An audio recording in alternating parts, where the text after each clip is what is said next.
এই জন্যে আমি বারবার আপনাদেরকে মনে করে একটা কথা, আমার জীবন থেকে উপলব্ধি করি একটা কথা, যে একমাত্র আল্লাহ ছাড়া এই পৃথিবীতে এবং পরকালে আমাদের আপন বলে কেউ নাই।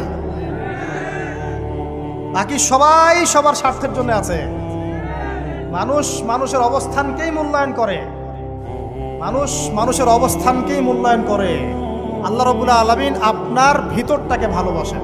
দেখেন, আপনি যখন নামাজ পড়েন নাই, আল্লাহ পাক কিন্তু আপনাকে ধ্বংস করে দেন নাই। আল্লাহ পরম করুণাময় আপনাকে হেদায়েত দিয়ে নামাজি বানিয়ে দিয়েছেন। জীবনে অনেক পাপ করেছেন, ইনস্ট্যান্ট আল্লাহ পাক শাস্তি দিতে পারতেন, আল্লাহ পাক দেন নাই।